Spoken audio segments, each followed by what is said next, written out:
Dia juga merupakan ahli sebenarnya ahli kami. Dan untuk mengetahui bahawa beliau tulis buku Faraid adalah yang pertama daripada sahabat. Bahkan sebelum ini tidak ada orang daripada sahabat tulis buku mengenai Faraid. Jadi Ustaz kita berjaya mengeluarkan satu buku yang membanggakan rakyat. Alhamdulillah. Alhamdulillah. Baik, hari ini kita datangkan ahli panel yang terdiri daripada pertumbuhan Quran Faraid Indonesia. Sebelum saya kenalkan ahli panel yang kakak saya izinkan saya cerita sikit pasal pertumbuhan Quran Faraid. Untuk tuan-tuan, pertumbuhan Quran Faraid ini ditubuhkan pada Ogos tahun lepas 2023. Kami mengumpulkan ke-10 pendakwah Faraid dari seluruh Indonesia. Semua daripada Sabah, daripada Sarawak, daripada Semenanjung, Kuala Lumpur dan sebagainya. Semua negeri ada, insyaAllah. Dan atas tujuan matlamatnya adalah berdakwah mengenai Faraid. Mudah-mudahan tuan-tuan doalah kami supaya dapat sebarkan dakwah Faraid di seluruh Malaysia, insyaAllah. Baik, langsung masa saya nak kenalkan ahli panel kita yang pertama yang alhamdulillah sangat akak. Orangnya Masya Allah merupakan Kapten Muhammad Khalid bin Rahmat. Kapten Angkatan Tentera Darat. Kagat Gawai Agama. Lulusan ijazah sarjana muda daripada Tahir Mesir. Alhamdulillah. Dan beliau merupakan pemegang tauhid agama daripada negeri Malaysia. Negeri Sembilan, Melaka, dan Sabah. Masya-Allah. Alhamdulillah. Mengganti tempat. Pernah jadual. Pernah jadual. Dan beliau merupakan ahli doa Faraid. Yang kedua, tuan-tuan pernah tengok TV rancangan Assalamualaikum. Tidak lain adalah bukan Ustaz Muhammad Himni Hanis bin Muhammad, penceramah bebas. Dan beliau masuk dalam TV Assalamualaikum kalau tengok pagi ya. Selalu ada betul dia. Hari Ahad pada tahun lepas banyak. Dan beliau merupakan timbalan presiden Pertubuhan Ahli Quran Faraid Indonesia. Dan sangat aktif berkuliah di sekitar Selangor. Dan kemudian yang ketiga, Ahmad Maruja. Tidak lain tidak bukan Ustaz Muhammad Ridwan.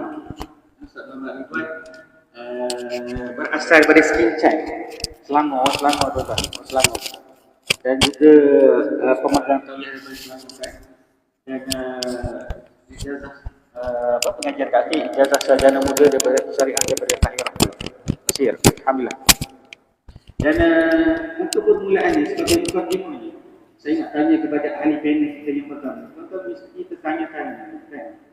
Bila sebut tentang Faraid ini, tuan-tuan tertanya-tanya apakah itu Faraid? Kita tahu tentang Faraid ini pusaka-pusaka, tapi apa sebenarnya Faraid ini? Dan kenapa Allah Ta'ala menurunkan Faraid ini?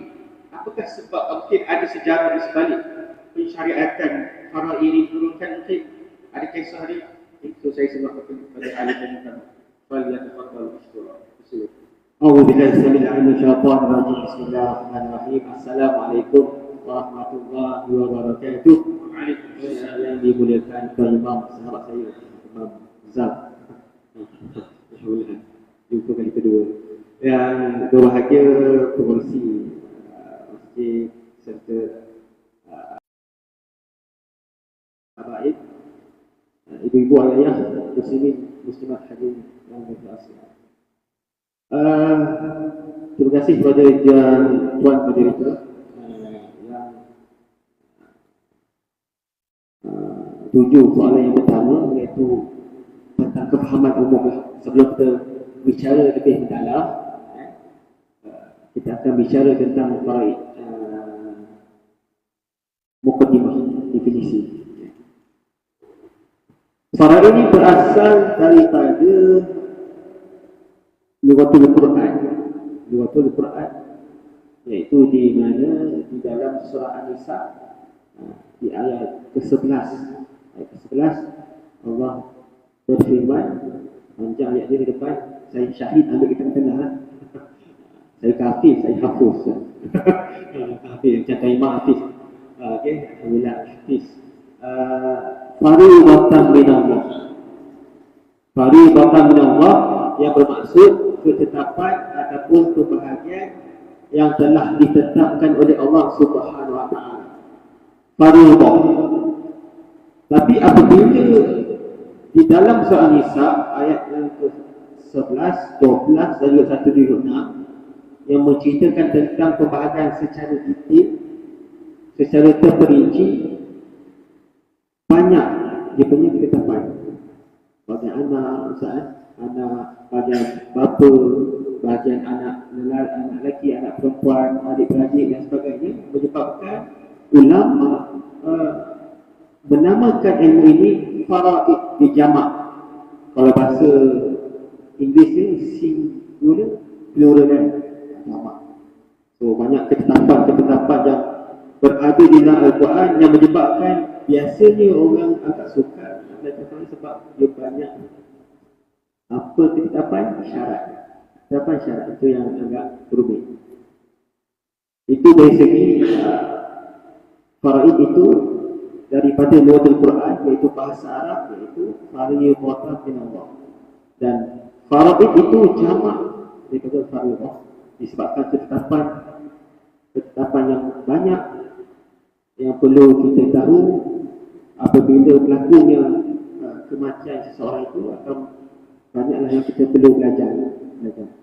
Dan istilah dia punya istilah itu ilmu faraid ini ialah merujuk kepada kitab Tamurun Sahimin dan kitab Faraid, definisi iaitu kaedah. Dia ada dua kaedah tuan-tuan, fiqhan wa hisaban, kefahaman dan juga pengiraan, yang mana kedua-dua kaedah ini untuk tahu bahagian harta pusaka untuk siapa? Untuk ahli waris yang berhak.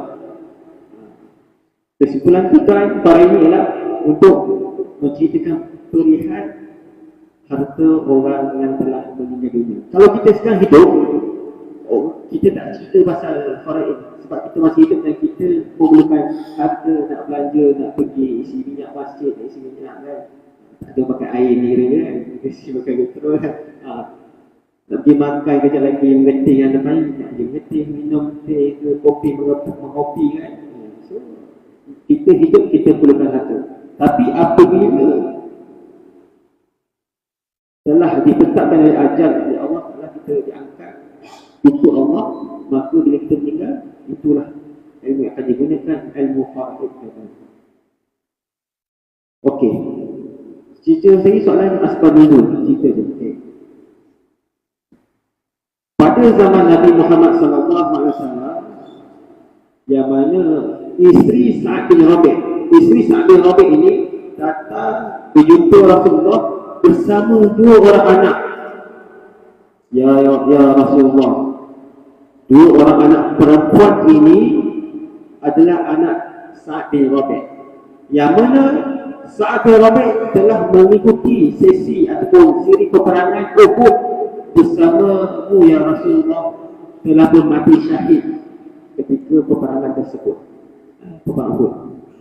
Maka apabila bapa meninggal, isteri bawa anak jumpa Rasulullah, maka pakcik mereka ni, maksudnya adik-beradik Sa'ad bin Rabi', ambil semua harta, tak ditinggal sedikit pun. Sebab apa tuan-tuan? Sebab perempuan. Dia ada sejarah lah, kalau kita belajar dalam kitab Ustaz India ni, sejarah dia. Sebab apa berlaku begitu? Sebab pada zaman Arab Jahili tidak dikatakan golongan wanita, kanak-kanak lelaki perempuan tidak akan dapat harta pusaka. Yang akan layak ialah lelaki yang dewasa yang mengikut peperangan. Alasan mereka sebab mereka berperang dan mereka yang menjaga kabilah mereka, lelaki yang berperang. Maka apa yang berlaku? Rasulullah kata apa? Tunggu, insya-Allah Allah akan tentu akan turunlah Al-Quran. Maka tidak kemudian turunnya ayat faraid yang menceritakan tentang berapa bahagian isteri Sa'ad bin Rabi', kedua anak perempuan dapat berapa, dan juga pakcik ataupun adik-beradik si mati dapat berapa bahagian yang telah ditetapkan oleh Allah Subhanahu wa taala. Tuan-tuan, apa yang saya nak beritahu kepada tuan, ilmu faraid ini adalah suatu ilmu yang mana yang telah ditetapkan oleh Allah Subhanahu wa taala. Wallahu a'lam. So, secara keseluruhannya faraid ini bila pembahagian harta bersama.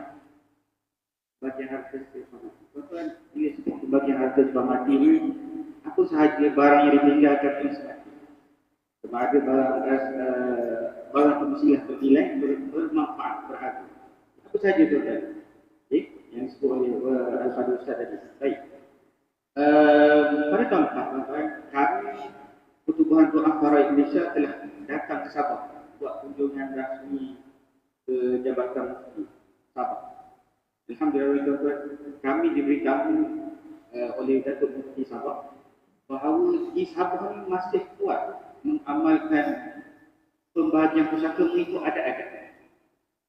So, sehingga Datuk Mufti beritahu masih ada lagi setengah tempat yang bagi harta. Kalau harta di laut ni, perempuan je dapat. Harta di darat, lelaki saja dapat. Setengah tempat.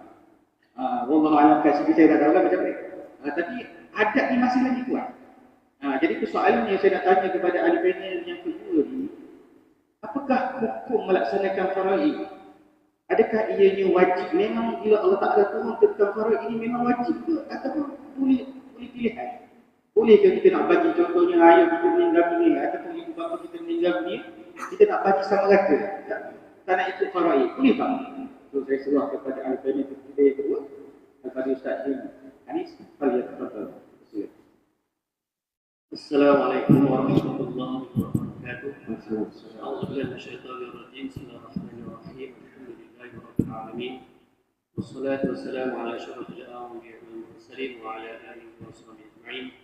Rabbi shrah li sadri wa yassir li amri wahlul 'uqdatam min lisani yafqahu qawli. Subhanaka la 'ilma lana illa ma 'allamtana innaka antal 'alimul hakim wa la hawla wa la quwwata illa billahil 'aliyyil 'azim. Terima kasih kepada Ustaz Ustaz Zafri kita amal negeri bahasa Ustaz Khalid yang Ridwan, Tuan Pengurusi Masjid, Tuan Pengurusi para barisan EJP, Imam, Bilal, dan tuan-tuan, puan-puan sekalian. Jadi berkaitan dengan soalan apakah hukum faraid ini?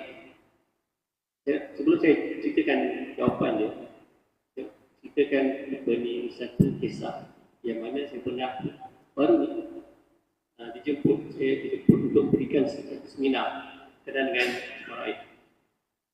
Sebelum mulanya seminar tu, saya dijemputlah duduk di tempat makanan, tapi tak makan lagi, tempat duduk untuk dia seminar tu mula. Dan saya diberi apa? Dialukan orang datang disambut dan disambut oleh imam surau di Kuala Lumpur.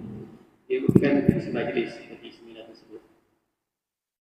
Kami berborak dan salah satu topik yang dia katakan pada saya berkenaan dengan faraid ini, dia kata, Ustaz, faraid ini sunat muakkad Islam. Kata sunat muakkad. Baik, sebelum saya jawab, saya nak tanya tuan-tuan, puan-puan kat sini. Agak-agak hukum tu macam mana? Barisan penat-penat di hadapan saya. Agak-agak, kalau saya katakan benda tu sunat, kan siapa yang nak jawab sunat? Sama dengan apa yang imam pun yang jawab tu, kata beritahu kat saya tu nak muakkad, dia kata. Bukan orang biasa. Orang biasa tu apa lesakkan? Imam. Sunat muakkad, angkat tangan. Ataupun kata wajib, boleh. Wajib. Wajib. Yang lain macam mana? Atau agak? Ya, bakal yang bahaya. Baik. Dan satu lagi, mungkin kita pernah dengar atau kita amalkan, kalau contoh waris dan sepakat, kita kata Ustaz Zafri tadi, ikut adat kan. Dia dah ikut adat, semua waris dah setuju, dia perlu betulan. Ini faraid. Kenapa kalau tak sepakat, kalau ada waris yang bantah, apabila kita ikut faraid? Jika perkara itu betul atau sebaliknya? Baik, jadi jawapannya dia kata faraid itu fardu. Faraid itu fardu. Apa ni fardu? Wajib. Maksudnya apabila berlakunya kematian, waris-waris wajib melaksanakan faraid. Sebelum, bukan kita kata benda faraid saja, benda lain tak boleh. Bukan. Boleh buat, boleh nak muafakat ke, nak ikut adat ke, boleh. Tapi jalankan faraid yang mana dia adalah satu kewajiban. Surah An-Nisa ayat yang ke-7 Allah berfirman, "Ya syaitanir rajim, rijali nasibun mimma tarakal walidani wa aqrabun, walin nisa'i nasibun mimma tarakal walidani wa aqrabun, mimma qalla minhu aw kathur nasiban mafruḍa." Bagi orang-orang lelaki, bahagian pusaka yang ditinggalkan oleh kedua ibu bapa dan kerabat. Dan bagi orang-orang perempuan juga ada bahagian pusaka yang ditinggalkan oleh kedua ibu bapa dan kerabat. Jadi kenapa Allah datangkan lelaki dan perempuan? Macam kisah tadi. Sebab pada zaman jahiliah diberikan pada lelaki saja. Bila datang Islam, lelaki dapat, dia tak kira kalau lemah ke, kuat ke, Allah bagi. Itulah keadilan daripada Allah. Mimma qalla minhu aw kathur, sama ada harta itu sedikit ataupun banyak. Nasiban mafruḍah. Ini poin dia. Nasiban mafruḍah, ketetapan, kewajiban, penentuan daripada Allah Subhanahu Wa Taala. Satu. Nah, Ustaz kata satu dia kan. Kita bagi lagi. Ayat yang ke-11 surah An-Nisa. Yusikumullahu fi auladikum. Allah perintahkan. Perintah tu apa? Wajib. Pembahagian pusaka untuk anak-anak kamu. Kalau kita meninggal ada anak, lelaki dan anak perempuan, mereka berhak mengikut bahagian telah ditetapkan oleh Allah SWT. Berbanyak lizakari mithlu hadzal unthayain. Lelaki mendapat dua kali tanda daripada perempuan. Dalam akhir ayat yang ke-11, lepas Allah ceritakan bahagian anak lelaki, bahagian perempuan, bahagian perempuan sahaja, tidak ada anak lelaki, dengan bahagian bapa, bahagian ibu, Allah berfirman, "Faridatan min Allah," ketetapan daripada Allah. Dalam ayat yang ke-12, "Wasiyatan min Allah," ketetapan daripada Allah Taala. Ayat 176, "Yubayyinullahu lakum an tadillu." Allah menjelaskan hukum ini kepada kamu supaya kamu tidak sesat. Dalam ayat ke-13, "Tilka hududullah." Tilka ini adalah ini jawab. Pada awal surat tentang hukum anak yatim. Kemudian baru cerita tentang bahagian faraid. Semua itu hududullah, batas-batas syariat daripada Allah. Ikut, saya rasa lah. Kalau tak lagi, saya tak tahu nak kata apa lah. Dan orang suruh dia, tak dapat dia nak jawab kan. Tahun 9. Saya 9, tapi tak pandai. Saya 9, membesar di Selangor. Buat sikit-sikit boleh lah, insyaAllah. Baik.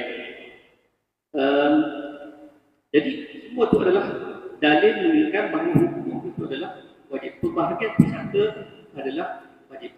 Baik, kadang-kadang orang fikir wajib itu menyerahkan harta pusaka semati itu kepada ahli waris. Dia bukan maksud betul. Maksudnya kewajipan itu adalah waris-waris faham dan tahu berapa kadar yang semestinya mereka dapat dalam hukum faraid. Soal mereka nak terima ataupun nak tolak, terpulang. Kalau dia nak tolak, nak ikut hukum adat, nak muafakat, okey. Kalau mereka bersetuju, tak ada masalah. Persetujuan itu sebenarnya daripada mereka yang mendapat banyak dalam faraid yang kita telah tetapkan yang wajib itu. Apabila ikut muafakat, ikut adat dan sebagainya, bahagian itu yang akan berkurang, bahagian yang akan kurang, dia yang perlu bersetuju untuk melepaskan. Bukan semua. Ada pun ahli waris yang dapat faraid sedikit, kemudian ikut muafakat adat dapat banyak, waris tidak bersetuju. Nak bersetuju apa? Sebab hak faraid dah terjamin, cuma ditambah lagi waris-waris yang lain. Itu seterusnya saya rasa kita akan menjelaskan masyarakat pada Alhamdulillah, kasih kepada Ustaz David Hans.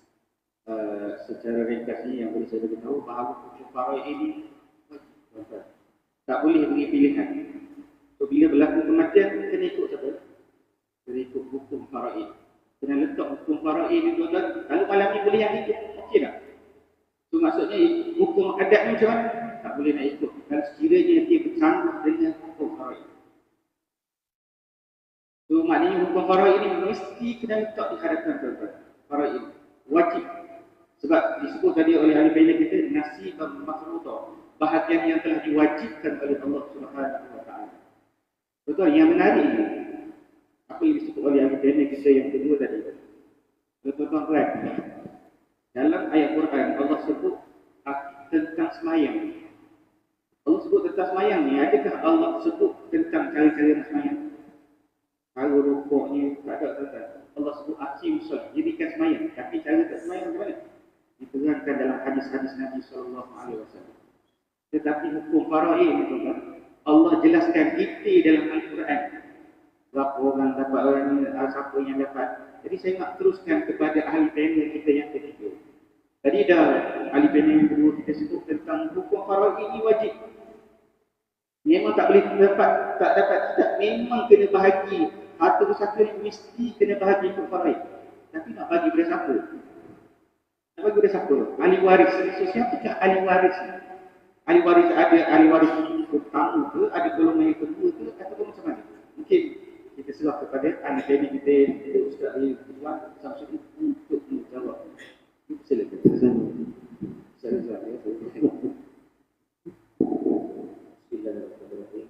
Assalamualaikum warahmatullahi wabarakatuh. Terima kasih diucapkan kepada sahabat saya yang saya hormati, yang berfungsi, yang imam, yang bina, segala serta dan kuasa. Para ahli ulama asatizah dan puan-puan seterusnya di bidang masyarakat muslim hadirin. Alhamdulillah kita datang pada saat ini kita merasakan bersyukur kepada Allah Subhanahu wa taala. Atas nikmat yang paling besar di hatiman dan juga Islam, atas izin dan juga rahmat Allah dapat kita berkumpul pada malam ini. Baiklah, menjawab persoalan tadi, siapakah ahli waris? Sebenarnya saya tak layak menjawab, kerana pun yang menentukan waris ini bukan saya tetapi Allah Subhanahu wa taala. Bahkan para imam-imam mazhab juga jadi kuasa untuk menentukan siapa yang waris, siapa yang bukan waris. Kerana yang menentukan langsung adalah Allah Subhanahu wa taala. Segala yang ada di dunia ini adalah milik Allah. Alhamdulillahi rabbil alamin. Tuhan sekalian alam. Lillahi ma fis samawati wa ma fil ardh.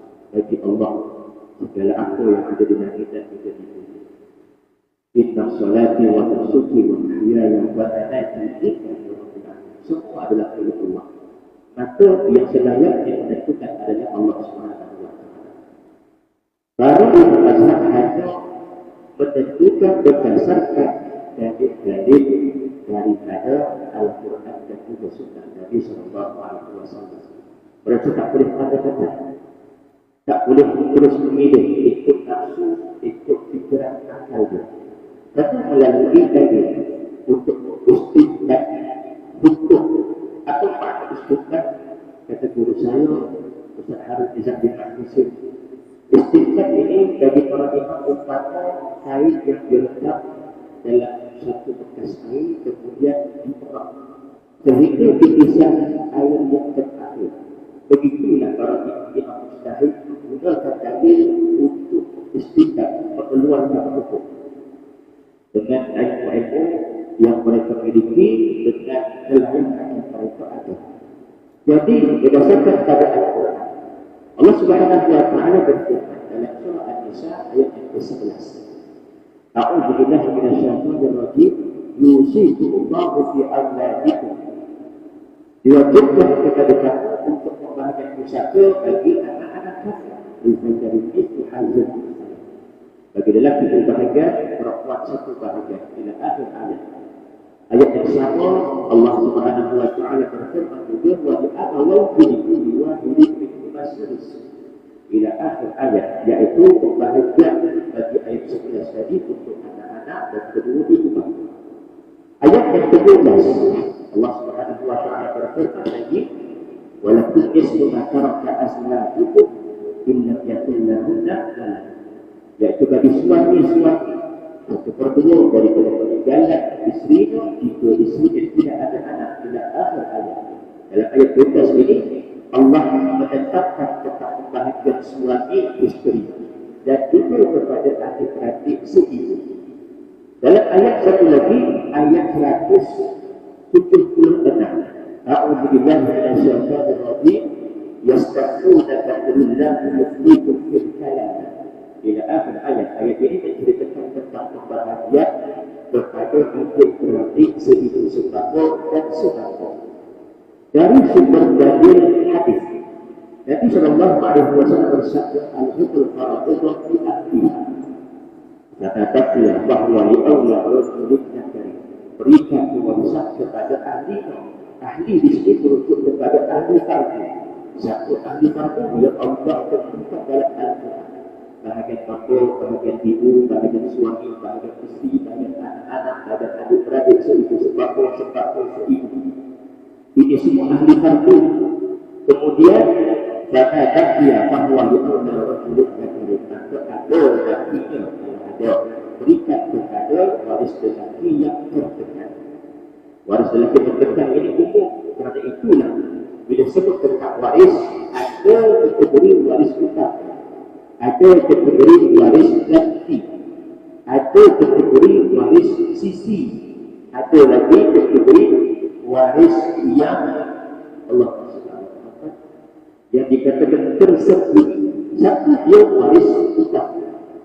Di kalangan lelaki, kalau ikutkan dalam kitab-kitab berkenaan dengan faraid, banyak penulis meletakkan bilangan waris di kalangan lelaki 15 orang, di kalangan perempuan 10 orang. Siapa itu akan kata Ustaz, kenapa siapa lagi sikit? Kerana ini yang Allah ditetapkan. Ulama hanya mengistinbat berdasarkan dalil. Tak boleh tambah-tambah, tak boleh kurang. Oh ini perhatian tu kita tak elak, tak suka tu, tak boleh. Kerana yang ketika itu langsung daripada pemilik harta. Satu dia Allah. 15 lelaki 10 perempuan. Daripada kedua orang ini, waris ini terbahagi kepada waris utama, waris ganti, waris sisi, waris tersembunyi. Siapa dia waris utama? Ada 5 golongan. Pertama, bapa kepada si mati. Kedua, ibu kepada si mati. Yang ketiga, pasangan kepada si mati. Dalam yang mati lelaki, isteri-isterinya lah. Faham maksud isteri-isteri tu? Maknanya boleh jadi 2 orang atau 4 orang isteri dia. Kalau yang mati perempuan, suami pasangan. Yang keempat, anak lelaki. Yang kelima, anak perempuan. Yang betul-betul 5 orang ini, 5 golongan ini, tiada yang menghalang mereka. Melainkan mereka ini tertegak dengan 3 sebab. Pertama dengan sebab membunuh, yang kedua dengan sebab berbeza agama, yang ketiga dengan sebab penghambaan. Sekarang dah tak ada konsep apa. Maka kalau tak ada 2 sebab ini, anak bunuh ayah, maka anak akan berhalang. Anak minta na'udzubillah, anak berhalang. Tak ada 2 sebab ini yang menghalang mereka lakukan 5 golongan. Bapa, ibu, pasangan, anak lelaki, anak perempuan. Dan bila kita sebut tentang waris, kena kaitkan dengan senati, kena rujuk hubungan dia dengan senati. Ayah senati, ibu senati. Sebab ada yang datang jumpa saya, Ustaz, saya nak tanya tentang bahagian persatu arwah ayah saya. Okey, bila ayah meninggal minggu lepas, alhamdulillah ada kesedaran nak baru minggu lepas meninggal dah teruskan tahu. Tengah meneliti masyarakat kita akan beranggap ibu memang lebih sibuk kita tentang persatu. Dalam Islam dituntut sebut dalam urusan usaha. Kemudian saya tanya satu waris yang ada, waris yang ada ibu saya, waris yang ada anak saya, waris yang ada kakak saya. Bermakna ibu saya itu bagi senati siapa? Isteri itu ada senati. Kerana yang berkata itu anak senati yang meninggal bangku itu.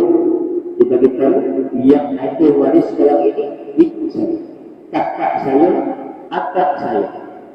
Jadi waris yang ada adalah isteri si mati.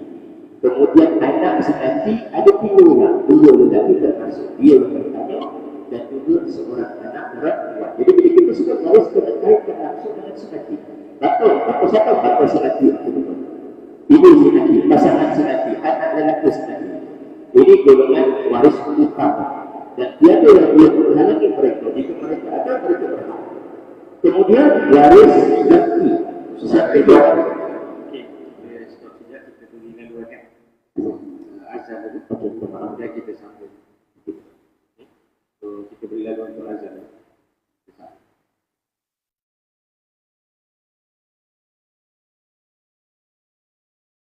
Azan Isyak. Dia masuk tak?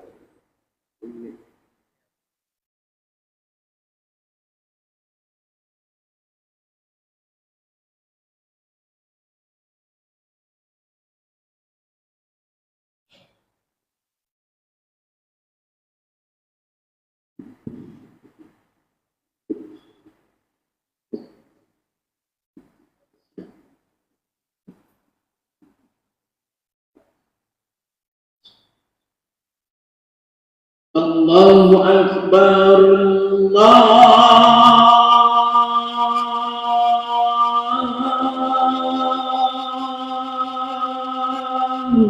Akbar, Allahu Akbar,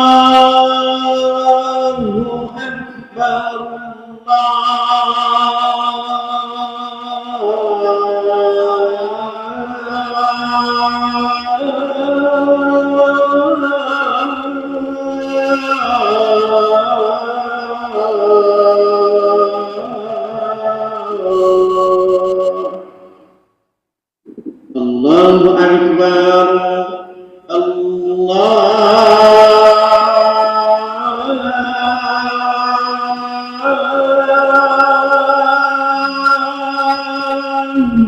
Akbar, La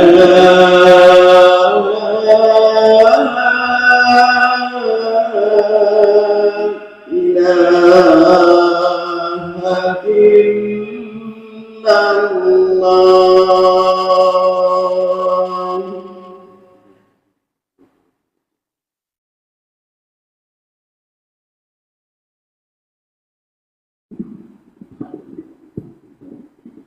Tuan-tuan, saya terlupa nak beritahu bahawa kita ada 3 pusingan. So, kita akan selesaikan pusingan pertama dan kemudian saya akan bertanya soalan pusingan kedua dan saya nak minta pusingan yang ketiga ni tuan-tuan tanya soalan. Dan pasti tuan-tuan mesti ada soalan. Jadi tuan-tuan tanya bagi kepada soalan kepada panel kita yang datang jawab ni soalan yang susah-susah tu. Susah-susah biar dia jawab, dia semua pakar insya-Allah. Okey, mudah-mudahan. Baik, saya minta kepada soalan itu untuk teruskan. Sila maaf tak tadi macam. Ilahi, sila soalan. Okey, yang pertama tadi waris utama di sini. Kemudian waris ganti, siapa dia waris ganti? Seperti contoh cucu dan ke bawah. Kemudian bapa dan ke atas, nenek dan ke atas. Kenapa dikatakan ganti? Kerana bila ada anak, ada cucu terhalang. Mahjub hirman terhalang masuk ke atas. Tetapi jika dia ada anak lelaki, ada cucu lelaki, maka cucu lelaki ini akan mendapat terhadap menggantikan anak lelaki. Begitu juga bagi keadaan datuk sebelah kampung. Dia adalah waris ganti sekiranya ayah si nanti tiada. Jika ayah ada, maka datuk tak dapat terhalang. Bila ayah tiada, baru datuk dapat. Itu bagi kelompok yang kedua, waris ganti. Yang ketiga, waris sisi. Siapa dia waris sisi? Di kalangan adik-beradik. Adik-beradik seibu sebangkuk, adik-beradik sebangkuk, adik-beradik seibu. Kemudian anak lelaki daripada adik-beradik lelaki seibu sebangkuk. Anak saudara daripada sebangkuk. Kemudian anak lelaki dari adik-beradik lelaki sebangkuk dengan sebangkuk. Anak saudara juga, tapi dari adik-beradik yang sebangkuk. Kemudian di kalangan satu saudara sendiri, iaitu adik-beradik lelaki. Bila sebut bangkuk saudara, lelaki. Kalau perempuan tetap bangkuk saudara, lepas saudara. Yang dikatakan golongan Rahman adalah di kalangan lelaki sahaja. Siapa dia? Adik-beradik lelaki seibu sebangku dengan dapur semati. Kemudian adik-beradik lelaki sebangku dengan bapa semati. Atau anak mereka, anak kedua-dua, kalau dengan semati dikira sebagai sepupu. Kalau di belah sana pakai sepupu. Kalau tidak sepupu faham ya? Maknanya anak kecil kita, kalau dengan kita sebagai sepupu. Ini golongan sisi. Dan ada lagi waris tersebut. Siapa dia? Di bawah cucu tadi ada cicit. Di bawah cicit ada lagi cicit tiup campur. Begitu juga daripada datuk akan datuk ada punya. Akan punya ada lagi. Ini waris yang tersembunyi. Mereka akan dapat sekiranya yang paling akan dengan semati tiada. Kena ikut turutan anak tiada, cucu ada, cicit ada. Cucu dapat, cicit ada. Kerana cucu lebih dekat dengan cicit. Anak tiada, cucu tiada, cicit ada, cicit ada. Begitulah seterusnya. Ini di kalangan ahli waris. Dan ada yang berkumpul kedua-dua 5 orang waris ini. Hanya 5 kumpulan tadi yang dapat, iaitu waris utama, bapa semati, ibu semati, pasangan semati, anak lelaki semati, anak perempuan semati. Dan kuasa anak lelaki itu cukup besar. Sebab orang dulu-dulu kalau tak ada anak lelaki, dia semati. Dia kata apa? Harta aku pergi dengan orang tua. Padahal kalau dia adik-beradik dia, adik-beradik dia akan orang-orang. Menteliti masyarakat kita hampir semua dihibahkan kepada anak perempuan masa hidup ini. Semata-mata dengan tujuan biar bila nanti adik-beradik tak dapat lagi dah harta masyarakat. Ini kuasa anak lelaki itu kuat kerana apa? Dia boleh menghalang bapa daripada mendapat asal. Dia boleh menghalang adik-beradik daripada asal. Dia boleh menghalang anak saudara si nanti daripada mendapat asal. Menghalang pakcik, menghalang sepupu dengan sunati daripada asal. Kenapa sampai jauh sekali tak? Belum ada lagi boleh dapat sampai sepupu pun boleh dapat berdasarkan hadis.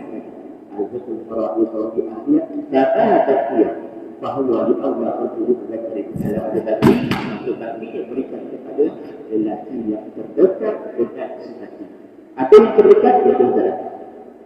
Tak ada yang ada bapa terdekat, bapa dan masalah. Adik-adik tak dapat, pakcik tak dapat. Tak ada anak lelaki, tak ada ayam dan ke atas, tak ada anak lelaki dan ke bawah, baru adik-beradik dapat. Dekat situ lah adik-beradik dia rasa beruntung sikit. Kalau ada anak lelaki, tak maaf, bukanlah. Janganlah hidup-hidup dekat. Memang tidak layak untuk dapat. Walaupun itu masuk sebagai waris. Kerana waris kita tadi hanya di orang sahaja. Allah. Terima kasih kepada Ustaz Ridwan kata kemarin tuan-tuan. Jangan make it complicated. Jangan susah di faraid yang Ustaz sebut tadi. Ada waris utama, waris ganti, waris isi, waris tersembunyi tuan-tuan. Bukan malam ni kita boleh belajar dengan satu malam kita boleh tahu semua tak? Tak. Tuan-tuan perlu tahu bahawa di sana ada waris utama yang memang Allah tetapkan keperluan pada dia. Macam disebut oleh Ustaz. Yang pertama anak lelaki. Lelaki ni kalau saya sebut dalam kuliah super saya. Paling power ranger dia tu. Dia boleh menghalang dia. Adik-adik semati. Atau apa ni. Inilah dia ada pahala dan sebagainya. Kemudian anak lelaki, anak perempuan, pasangan semati. Kemudian ayah dan ibu. So ni, yang ni tuan-tuan balik boleh tahu yang ni cukup malam. Alhamdulillah. Cuma saya nak tahu tuan-tuan sepanjang tuan-tuan berada di kampung ni pernah tak anjur kuliah faraid? Pernah buat tak? Panggil siapa kalau boleh tahu? Adalah mengajar ke? Memang sekarang ni masih ada keputusan. Ada sekali dia panggil ikut sekali je. Alhamdulillah. Kalau boleh ada kuliah faraid ini untuk boleh kenal lagi baik tuan-tuan. Nanti sebut ta'allam faraid. Dia belajar tentang faraid fa inna ismil. Kerana dia adalah sebahagian daripada ilmu. sebab ia berkaitan dengan ilmu selepas haji. So kalau ada lebih baik. Baik. Jadi kita dah cerita pusingan habis dan pusingan pertama. Kita nak masuk kepada pusingan yang kedua. Kita dah tahu tentang faraid ini merupakan wajib, ia bukanlah pilihan. Kita dah tahu tentang waris-waris utama dan sebagainya. Tapi Ustaz, family kita yang utama, saya pernah dengar ada orang kata sebelum dibahagikan harta faraid, ada beberapa tempat yang perlu kita tunaikan hak di dulu. Contoh, berlakunya kematian kepada anak kita. Anak kita pula kerja jurutera Petronas. Duit banyak. Dia tak ada anak perempuan. Tapi selepas berlaku kematian tu, duit tu sebelum difaraidkan, kata yang bersih tadi, ke mana duit tu kena pergi dulu? Boleh faham soalan saya? So saya seluruh kepada ahli family yang kami untuk berjawab. Silakan.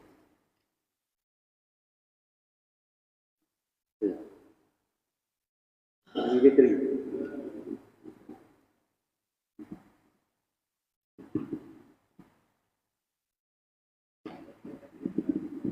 Allah. Terima kasih Ustaz Afri. Allahumma salli ala sayyidina Muhammad wa ala sayyidina Muhammad. Persoalannya kata apabila berlakunya kematian, biasanya orang yang sibuk, mana satu ayah meninggal dia kumpul semua terus agih kepada ahli waris. Sebenarnya pengagihan kepada ahli waris itu adalah terakhir sekali. Kalau tuan guru saya almarhum Ustaz dapat penentuan sebelum berbahagia, iaitu di dalam kitab Fiqhul Mawaris. Contoh yang paling berat, Fiqhul Mawaris sama nama lebih kurang faraid. Faraid, mawaris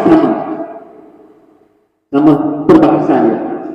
Banyak macam kita belajar kitab akidah, ada ilmu kalam, akidah, tauhid, dia banyak nama lah. Perbahasan samalah, iaitu ma'rifatullah, untuk mengenal Allah, fardu ain. Cuma dalam faraid ada juga diberi nama yang lain, ialah Fiqhul Mawaris, yang telah dikarang oleh Dr. Azhar, yang mengatakan bahawa satu bab iaitu al-hukum al-muta'alliqah bitilkah, iaitu hak-hak yang berkaitan tentang harta peninggalan itu, dia ada hak dia ada tuntutan dia. Maksudnya apa? Bila berlaku kematian, bukan tapi waktu orang nak tanya kumpul, okey kita bagi ahli waris. Dia bukan semudah terus banyak ahli waris, tetapi ada hak harta yang ditinggalkan oleh si mati itu adalah hak-hak yang perlu kita laksanakan. Dalam kitab Fiqhul Mawaris ada 3 asas, iaitu tajhizul mayit, tasdidul buyut, dan tanfizul wasiyah. Apa dia dapat? Tajhizul mayit itu yang pertama, apabila kematian, pengurusan jenazah. Yang kedua, tasdidul buyut, langsaikan hutang. Hutang, yang kita tahu biasanya dalam hutang orang kan, hutang manusia. Bahkan kalau kita belajar menyelesaikan hutang ini, terbahagi kedua-dua, hutang dengan Allah, hutang dengan manusia. Ustaz, ada hutang Allah? Ada. Kalau kita hidup, kumpul duit, simpan tabung haji, dah cukuplah 10,000. Contoh, sekarang tak tahulah berapa ribuan sekali, macam-macam. Tapi kalau kita simpan tetap nak pergi haji, tunggu giliran tuan.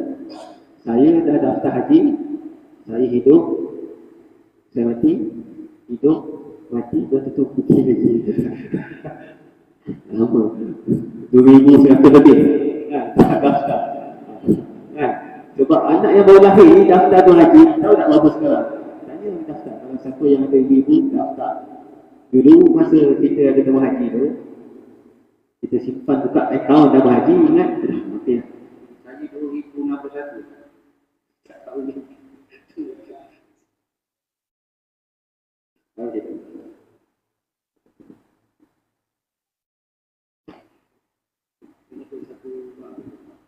Itu Ustaz, itu awal. Maka bila kita kumpul tak beri rezeki Allah untuk mengaji dia.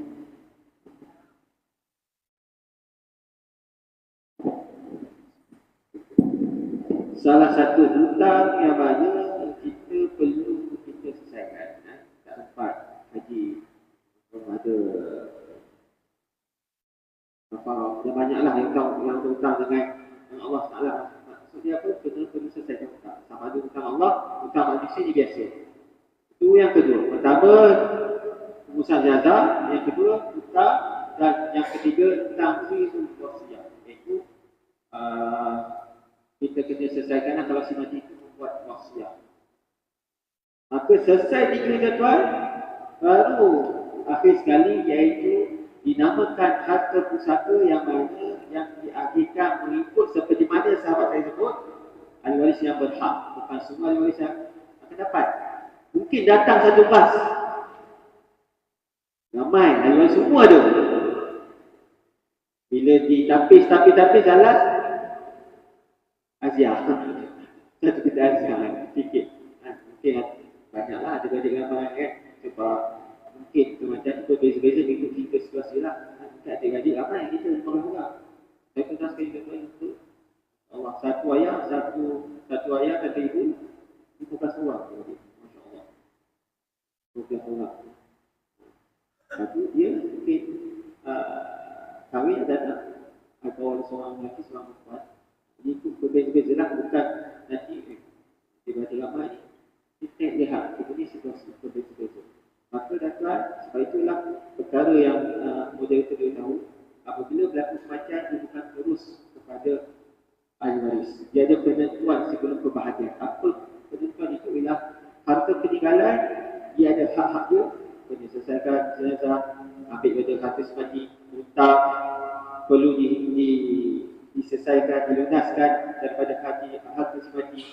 Jadi tidak ada kewajipan pun orang hidup tu ayah. Tapi kalau kita, ayah kita, ibu kita ada hutang, sabutkah kita nak membiarkan ayah kita ada hutang kita biar kita sambut kan? Kalau itu anak yang soleh lah. Kalau tak soleh, tapi yang memang dia tak boleh tahu pasal ayah dan kalau kita tak sambut. Tapi tidak ada kewajipan. Kalau ahli waris, dia perlu kewajipan ni wajib ambil dua harta semati untuk bayar hutang semati. Sama juga dalam wasiat, jika semati buat wasiat, dia ada takluk tentang wasiat lah. Saya tak cerita, tapi okey ada persoalan itu. Maka tuan-tuan, baru akhir sekali telah selesai, maka harta yang baki itu adalah untuk diagihkan kepada ahli waris. Walaupun harta tersebut habis bayar hutang tuan-tuan. Walaupun habis bayar hutang. Apa yang tinggal?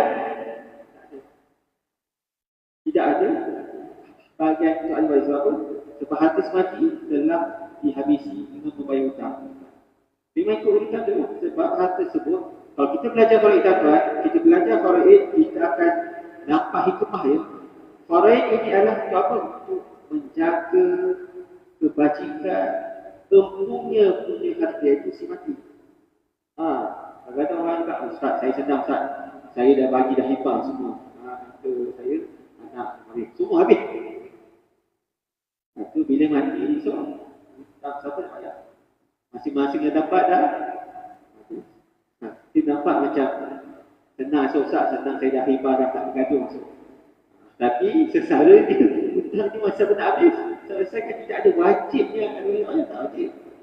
Tapi biasanya bila berlaku dia kematian, apa yang ahli waris sebut, siapa yang kenal ada hutang, boleh jumpa dengan ahli waris. Tapi datang Ustaz, ayah kamu ada hutang dan hutang, tak payah. Dia pun nak banyak harta guna kan. Harta kita fikir dan apa nak dapat.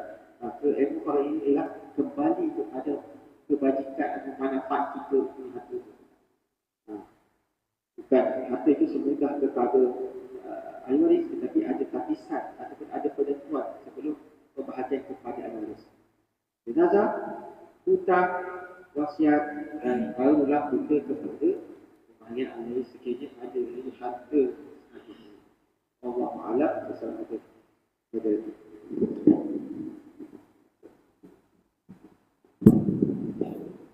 kasih kepada Ustaz Rahmat penerangan berkaitan dengan hak-hak yang perlu ditunaikan sebelum dibahagikan harta itu secara faraid. Tuan-tuan, saya nak cerita satu kes sebenar berlaku yang diceritakan oleh Presiden Pertubuhan Antara Indonesia, iaitu berkaitan dengan Ustaz dah sebut tadi hutang. Hutang ni tuan-tuan kena betul jaga. Maksudnya kena catat, kena khabar kepada orang, kena khabar ni mesti kena bagi tahu. Saya orang geram tuan-tuan. Saya lupa nak tazkirah, saya lupa nak perkenalkan diri. Saya Ustaz dah fisi tadi. Jadi saya daripada terang tuan-tuan. Sahabat saya ni daripada Negeri Sembilan. Selangor. Kita seluruh Malaysia. Baik, saya cerita Presiden kami pernah cerita satu kes yang dia selesaikan berkaitan dengan hutang. Hutang ni dia ada dua tuan. Hutang dengan Allah Ta'ala, hutang dengan manusia. Yang pertama sekali kita selesai hutang dengan Allah Ta'ala. Betul, satu kes yang betul-betul berlaku, di mana seorang suami dia sepanjang dia hidup dengan isteri dia lebih kurang 20 tahun. Suami dia ni kerja buruh. Kerja buruh ni maksudnya kerja dia ambil buat rumah. Bulan Ramadan, bulan puasa, bila kerja dengan panas ni dia berpuasa, dia tak berpuasa tadi. Dia tak berpuasa sehingga setiap tahun bila datang bulan Ramadan dia tak berpuasa. Betul, bayangkan dia duduk dengan isteri dia cerita, Ustaz, suami saya dia duduk dengan saya 20 tahun. 20 tahun tu dia tak pernah berpuasa. 20 tahun dia tak pernah berpuasa. So kemudian dia kena bayar fidyah dalam hukum kita, Islam kita. Orang yang tak berpuasa ni kena bayar denda, fidyah saja. Fidyah ni kalau di Terengganu sehingga lebih kat juga saya. Kuala bunda. Dan dalam mazhab Syafi'i kita dia berganda. Hampir puluhan ribu dia kena bayar. Dan dia tinggal harta dia tak banyak tuan. Dia ada satu rumah saja. So macam mana? Dia kena selesaikan, kena gadai punya tersebut dan kena bayar hutang Allah Ta'ala. Jadi tuan-tuan, kita ni hutang, kita ada hutang, kita ada cerita tak kepada isteri kita? Tentang hutang kita ni ada cerita tak? Kalau tak ada, kita kena cerita tu. Jangan berahsia dengan isteri kita tentang hutang. Kena beritahu. Sebab apa? Sebab Nabi sebut al-mu'minu mu'allaqatun bidayhi hatta yuqda 'anhu. Jiwa seorang mukmin itu dia tergantung sehingga dia selesaikan hutang dia. Allah Akbar.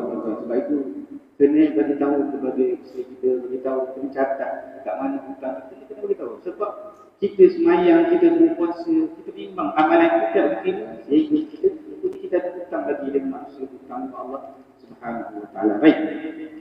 Jadi macam terang pula saya baik ya. Kemudian saya okey baik. Terima kasih Ustaz Khalid. Saya nak tengok pada tema kita yang kedua. Tadi Ustaz sebut yang pertama tentang jenazah. Kemudian soal urusan jenazah itu daripada harta si mati ini. Kemudian yang kedua hutang Allah dan hutang manusia. Kemudian yang ketiga disebut pasal wasiat. Tuan-tuan, saya pasti tuan-tuan mesti nak tanya soalan berkaitan dengan wasiat. Kadang-kadang kita, mak ayah kita ada beritahu, ni nanti ayah meninggal ni, ada ayah mati, rumah ni bagi kalung ni, ni motor ni ayah nak bagi kepada abang, tanah dekat ujung seberang tu bagi kepada acik. Kalau ayah mati, dia sebut kalau ayah mati, ni boleh nak bagi kepada adik-adik ni, dah setuju dah, semua setuju dah masa ni. Sebab ini adalah wasiat. Jadi kita nak tanya kepada ahli panel kita yang kedua, macam mana wasiat kepada ahli waris ni? Sok kata betul. Okey? Silakan. Bismillahirrahmanirrahim. Terima kasih kepada Ustaz Mereka. Baik. Pada bulan Jun ini, ibu pada kawan saya meninggal dunia. Dan kawan saya ini nama dia Asnizan. Dia tanya ke saya, tahulah sedikit berkaitan dengan hukum akam wasiat faraid. Dia tanya apa dia? Dia kata, bagi saya ni aku ada soalan ni. Apa dia? Waktu ibu aku itu, mak aku ni ada beritahu yang rumah dia ni, dia nak bagi pada kakak aku. Tempat dia ni. Yang dia nak bagikan rumah pada kakak. Jadi macam mana hukum dia? Baik. Saya tanya dia, ahli waris mak itu berapa orang? 2 orang. Siapa dia? Kawan saya, nak lelaki, dan juga kakak dia, nak perempuan. Baik.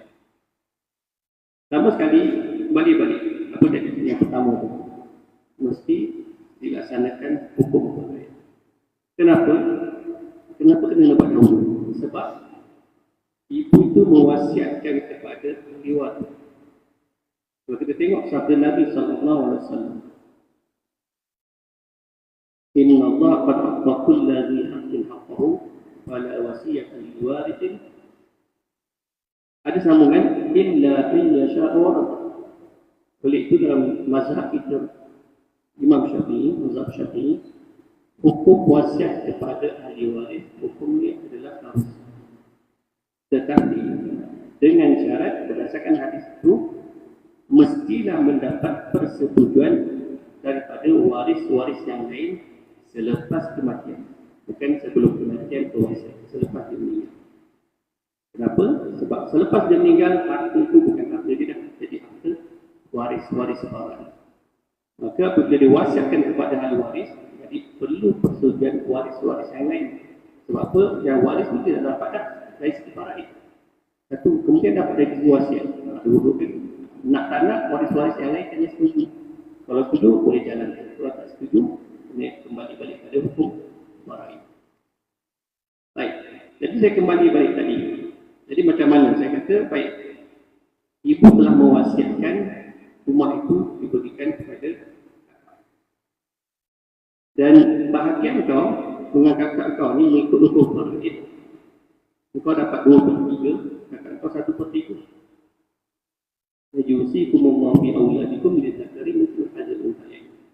Allah telah memerintahkan, mewajibkan pembagian satu untuk anak-anak kamu, iaitu anak lelaki dapat 2 kali ganda daripada perempuan.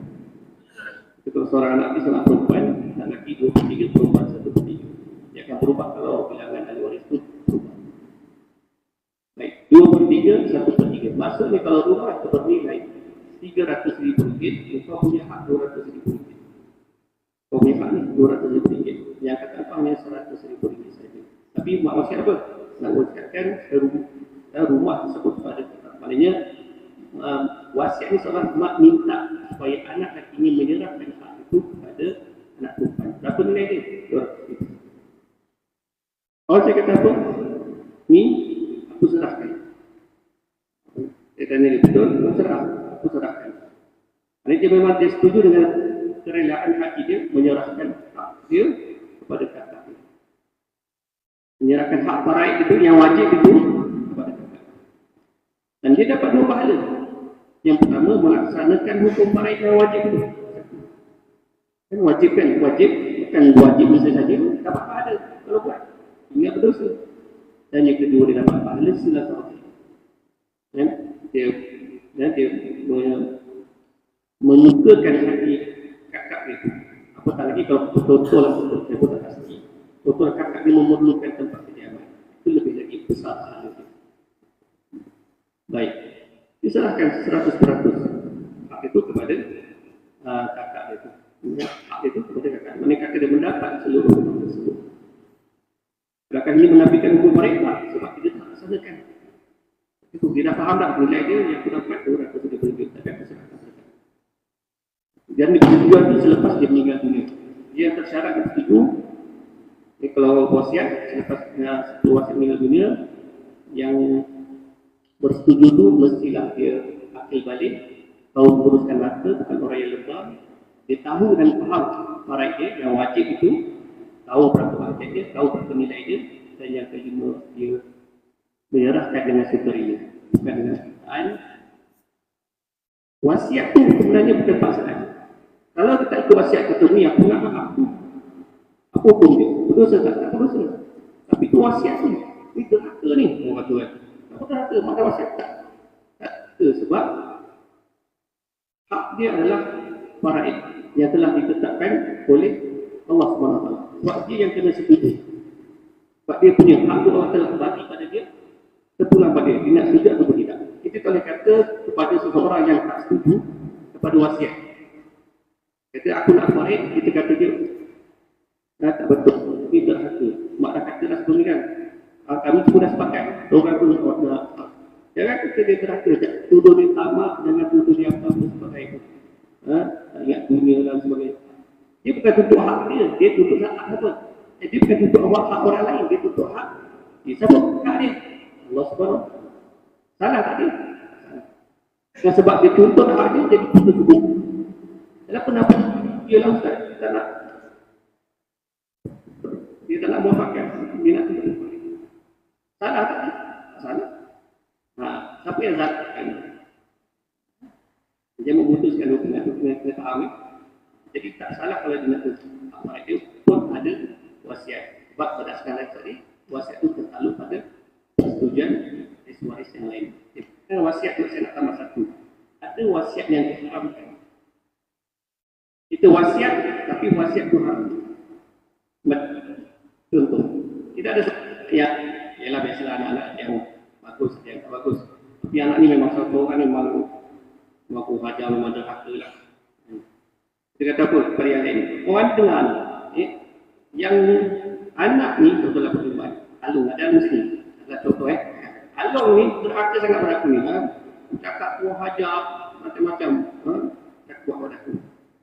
Dengar ni aku nak cakap, kalau aku mati nanti, kau jangan bagi satu sen pun pada harta pun kepada dia.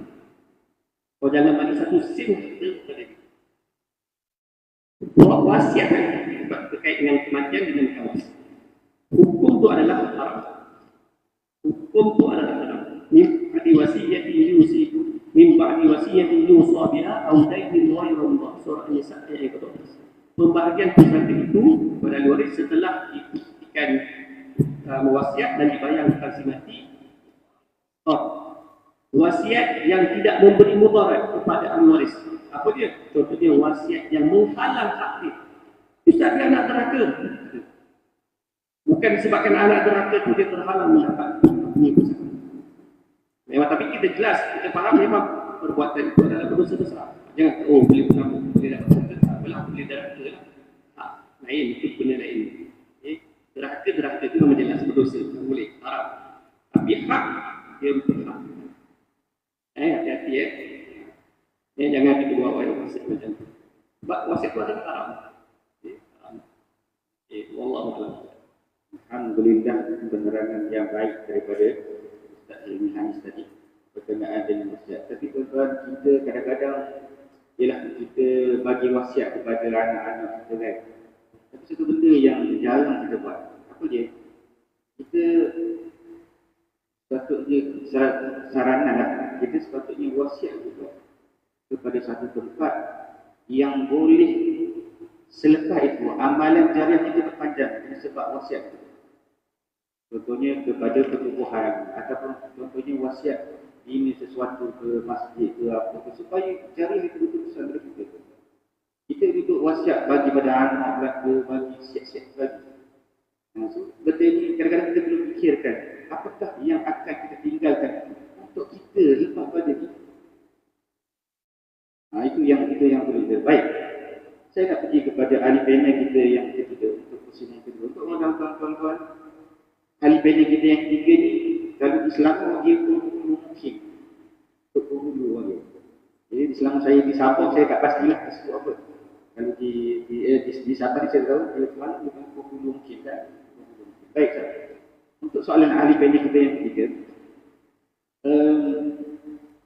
kadang-kadang kita ni bahagi dah siap-siap harta kita ni, limpah dah siap-siap harta kita ni kepada anak-anak. Kita kadang-kadang kita tak nak pun bahagi harta kepada adik-adik lain. Sebab apa? Sebab kita tak nak harta kita mengalir kepada adik-adik kita. Padahal kita bersilaturahim dengan adik-adik kita, sekadar kita Sehingga apakah ini anjuran Islam ataupun sebenarnya apa yang Islam mahu sebenarnya mengenai faraid? Mungkin ada hukum faraid yang perlu kita ketengahkan. Mungkin saya suruh kepada panel kita yang ketiga untuk jelaskan. Silakan. Terima kasih Tuan Moderator. Bismillahirrahmanirrahim. Kita akan roh. Saya suka kaitkan dengan perumpamaan. Anda misalkan katanya dengan Tuan Imam kita, kalau waktu Tuan Imam hilang, datang masjid, akhir luar hilang, sedih lah. Kalau yang hilang waktu itu, Tuan bilang contohnya, Tuan Imam sedih.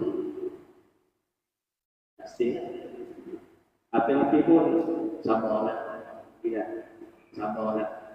InsyaAllah Allah ganti lagi dalam hati kata mukul. Contoh sebab kita merasa memiliki. Bila sesuatu yang kita rasa kita miliki hilang, kita sedih. Kita ada dua anak, dua masih kecil, belum balik lagi. Kita bagi dekat abang, contoh, kita bagi RM10. Agak-agak apa reaksi abang ni kepada kita? Seronok, terima kasih ayah bagi duit. Sayang ayah, muak, contoh. Kita bagi dekat adik ni apa? RM20. Bagi dekat adik, sedangkan beza setahun juga.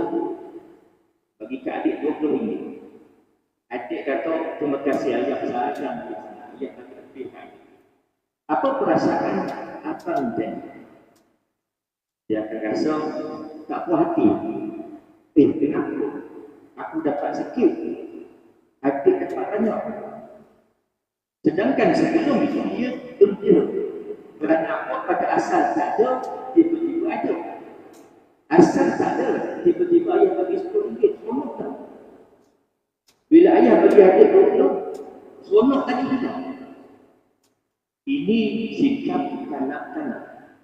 Kita yang dewasa ini jangan bersikap seperti kanak-kanak. Ini muslimat yang dirahmati Allah. Akhirat nanti di padang mahsyar tidak akan berganjang kaki kita semua, melainkan akan ditanya 4 soal. Dan antaranya berkenaan dengan harta kita. Dari mana kita dapat dan dari mana kita belanja. Ini bukti bahawa semua harta yang Allah berikan kita di dunia ini kan bagi terus, tetapi bagi pinjam. Dari segi hakikat syariatnya betullah kita ada pemilikan, ada gerakan nama kita. Jadi dalam hal maksud syariat untuk menjaga hak, menjaga harta. Dan ada tuannya, tak boleh mencuri sebab itu ada yang nak menjaga harta. Tetapi hakikatnya semuanya adalah milik Allah. Jangankan harta, tubuh badan kita juga Allah bagi pinjam. Akhirat nanti ditanya juga anggota badan kita. Al-yawma nakhtimu 'ala afwahihim wa tukallimuna aydihim wa tashhadu arjuluhum bima kanu yaksibun. Hari akhirat nanti Allah akan tutup mulut kita. Dan dia akan berkata-kata waktu kalimuna aydihim, tangan-tangan kita berkata, ya Allah, sebulan dan sebulan pada tarikh sekian-sekian melakukan perkara sekian di tempat sekian-sekian. Watashhadu arjuluhum bima kanu yaksibun, sama menjadi saksi. Kaki-kaki kita akan menjadi saksi. Ini juga bukti bahawa semua anggota badan kita ini bukan milik kita, milik Allah. Allah bagi, kalau Allah bagi, Allah tak tahu. Kita ada RM100 bagi dekat Allah. Besok jumpa dia, main semalam bagi RM100 apa? Sekarang dia dah untuk bagi. Sebab bagi. Tapi kalau bagi pinjam motosikal contoh dia pakai, laku kemalangan. Adakah hak kita untuk minta ganti? Ada. Kerana kita bagi pinjam. Jadi perumpamaan saja. Perumpamaan. Saya ada telefon. Syariat milik saya, hakikat milik Allah. Bila saya meninggal dunia, telefon ini akan kembali kepada siapa? Allah. Kerana milik mutlaknya adalah Allah. Dan bagaimana Allah nak memberikan kepada waris-waris saya? Melalui faras. Melalui faras. Dekat telefon ini ada bahagian ayah saya, ada bahagian ibu saya, ada bahagian isteri saya. Dan isteri-isteri yang isteri. Ada bahagian anak lelaki saya, ada bahagian anak perempuan saya. Siapa yang tentukan? Allah. Kerana siapa pemiliknya? Allah. Diperumpamaan supaya kita faham. Apa yang kita ada di dunia ini adalah milik Allah. Alladzina idza asabatuhum musibah qalu inna lillahi wa inna ilaihi raji'un. Kita ditimpa musibah, kata ulama terpijak itu sunat untuk mengatakan inna lillahi wa inna ilaihi raji'un. Apa makna? Inna kita adalah milik Allah dan kepada Allah kita akan dikembalikan.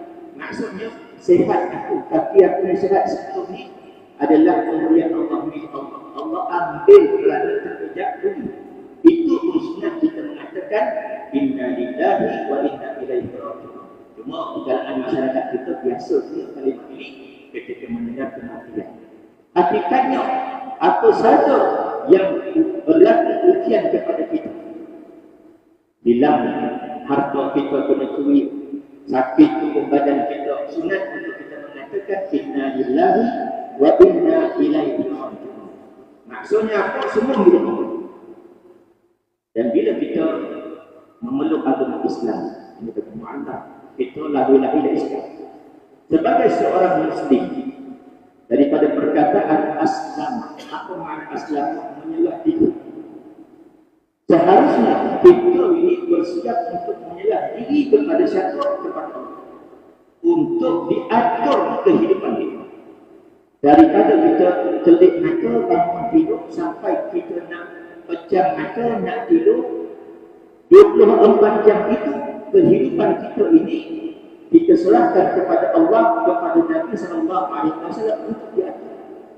6,660 ayat Al-Quran diturunkan kepada Nabi Muhammad SAW bukan hanya dalam urusan sembahyang, bukan hanya dalam urusan puasa, zakat, haji, bahkan semua urusan dalam kehidupan kita diatur. Kerana apa? Kerana kita telah bersaksi inna solati wa nusuki wa mahyaya wa mamati lillahi rabbil alamin. Hidup kita, mati kita semua adalah kerana Allah Ta'ala. Maka aku berserah diri, ya Allah, engkau atur, aku jua.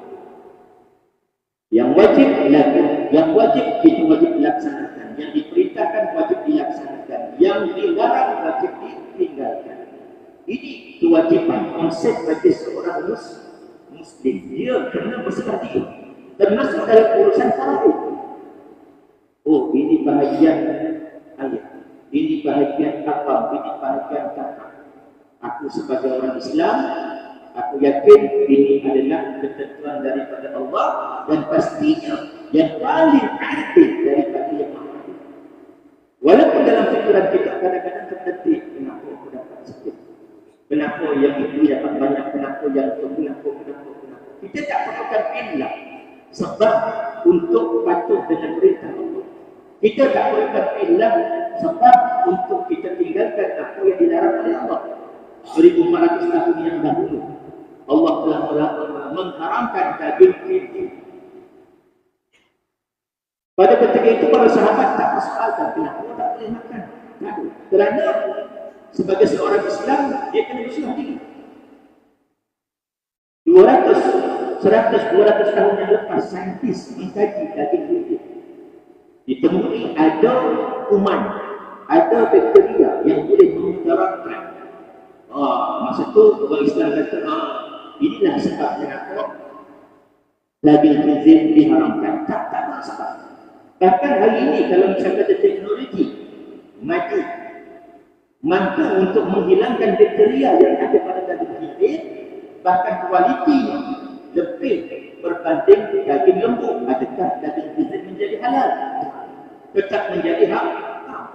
Kerana apa? Kerana perintah Allah haramkan apa dia main ataupun jenazah bangkai.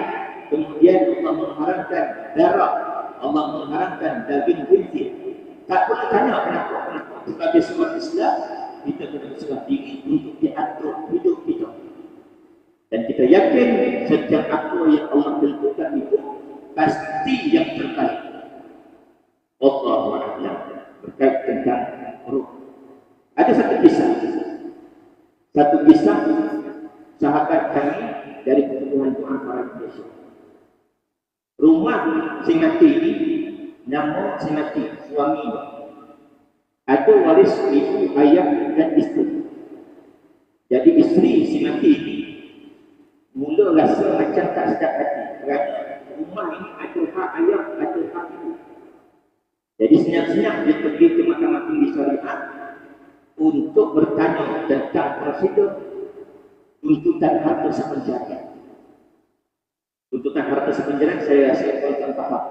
Dan di mana tempat kita nak buat permohonan di Mahkamah Tinggi Syariah dan akan diputuskan oleh mahkamah berdasarkan pada bukti yang dikemukakan apa dasar kita kepada arwah semasa dia hidup sehingga kita berhak untuk menuntut harta tersebut.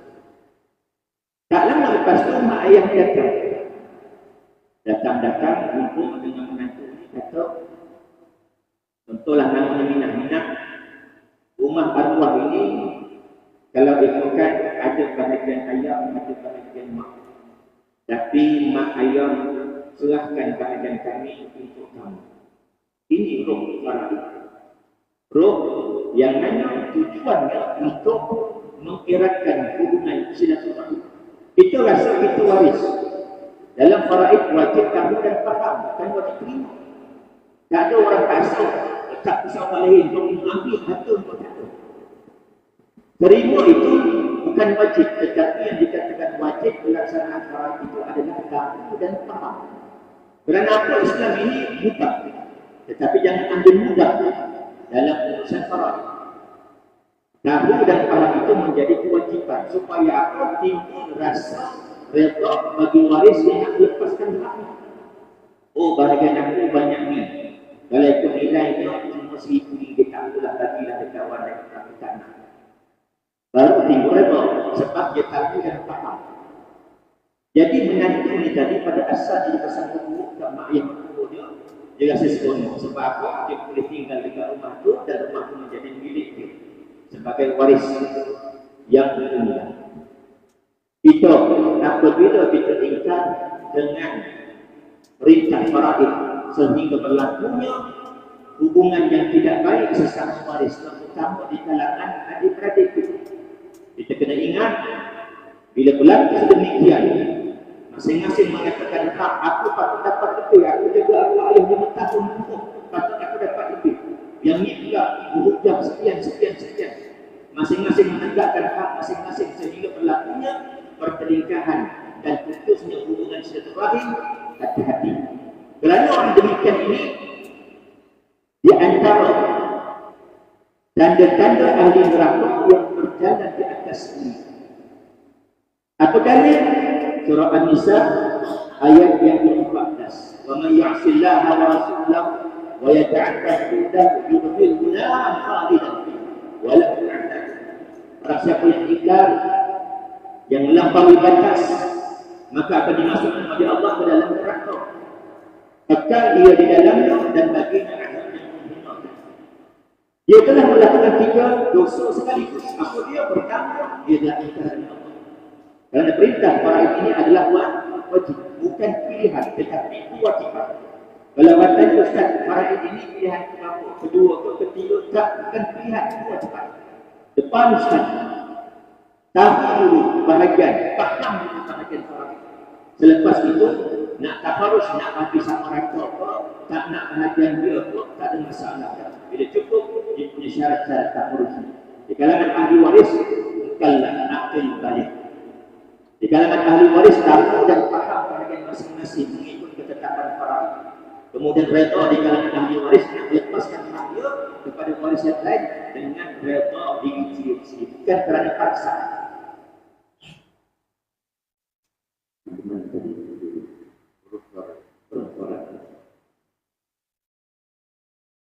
Dosa pertama, dosa kepada ibu. Kerana faraid adalah perintah Allah. Yang kedua, dosa kepada mak ayah. Walaupun mak ayah itu dah masuk dalam tubuh. Waktu kita hidup dalam rahim ibu, kita tak menyusahkan mak kita. Dengan nafsunya, dengan muntah-muntahnya, dengan sakitnya, melahirkan, menyusukan. Waktu mereka hidup pun kita dah menyusahkan. Apatah lagi, bila dah meninggal dunia, kita pula bergaduh, bersama adik-adik. Sehingga putus hubungan silaturahim. Apa rasa-rasa mereka di sana? Sedih mereka. Dan ini antara dosa kita kepada kedua ibu bapa kita. Yang ketiga, dosa memutuskan silaturahim. Ini cukup besar. Mengeratkan hubungan silaturahim, pahalanya cukup besar. Sehingga boleh memanjangkan usia kita. Menjarakan, memutuskan hubungan silaturahim juga tak kurang besar. Dia punya kesannya. Dan tiga dosa ini akan berjalan serentak sehingga dikatakan tentang ahli neraka yang berjalan-jalan di atas dunia.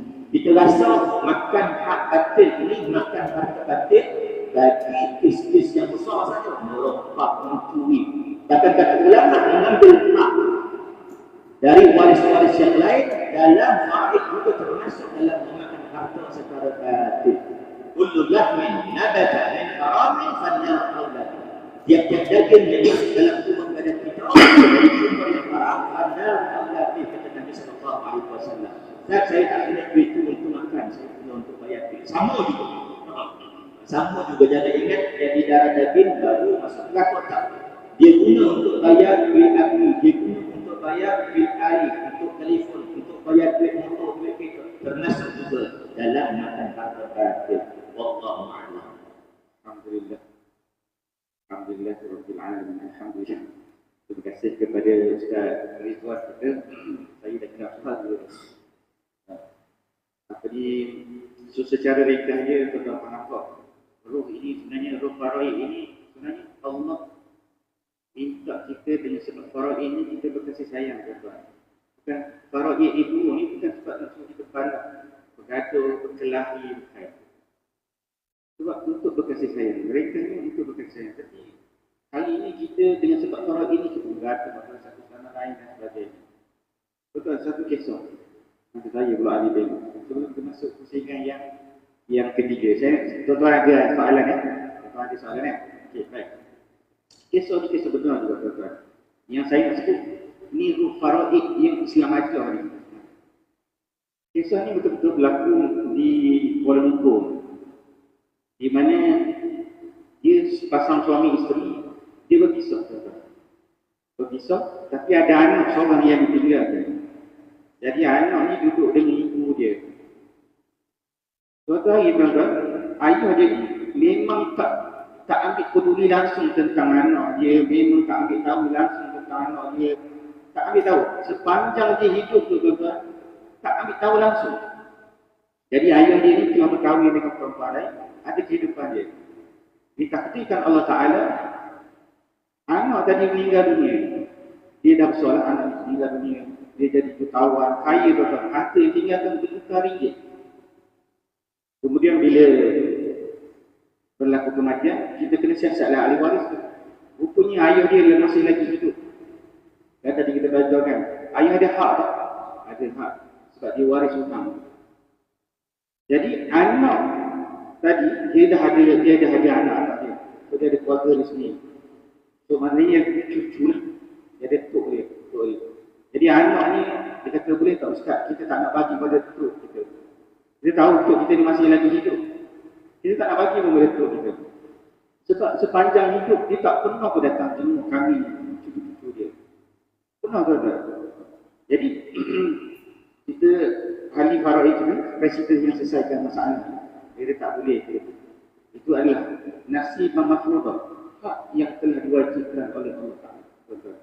Jadi tuan-tuan tahu tak jumlah berapa yang dia dapat? 1 juta. Tuan-tuan nak dah 1 juta? Tak. Tok Imam ke tak? Tok Imam pun boleh 1 juta. Nak sebut dia 1 juta. Tuan-tuan. Boleh bungkus dia. Tapi tuan-tuan, bila kita jumpa ayah dia, Tok Cik dia, kita tanya, wahai Tok Cik, Pak Cik ni ada bahagian daripada anak, walaupun Pak Cik tak pernah cari pun, tak pernah ambil tahu peduli pun. Berapa jumlah hari ni? 1 juta. 1 juta. Pak Cik nak tak? Apa yang dia kata? Dia kata 1 juta ni saya tak nak pun. Saya tak nak pun 1 juta ni. Tolong tunjukkan kepada saya mana kutu anak ni. Allah Akbar. Ini yang disebut sebagai ruh faraid. Dengan asbab faraid ini kita berkasih sayang. Jadi dia tak nak pasal 1 juta tu kan. Dengan sebab dia tak nak, dia lepaskan hak dia kepada anak-anak si mati.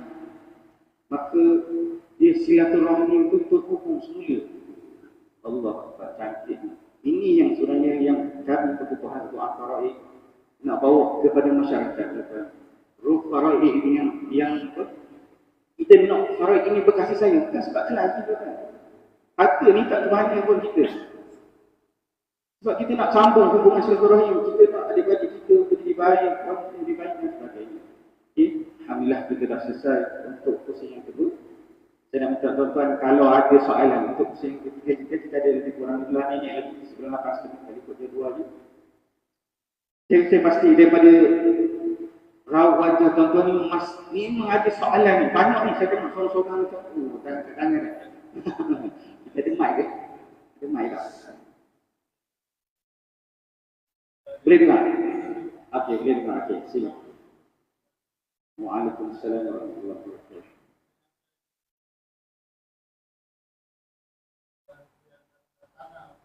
Mana dia?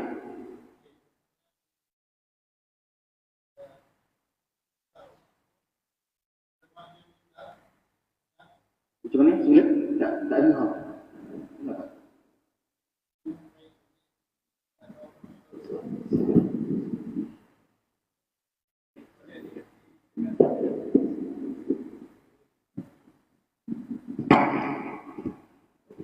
Assalamualaikum warahmatullahi wabarakatuh.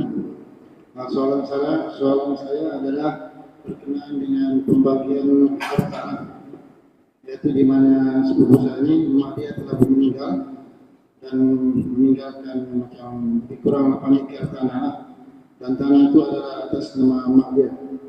Kemudian waris utama ini ada lebih kurang 6 orang, 3 lelaki, 4 lelaki, 3 perempuan.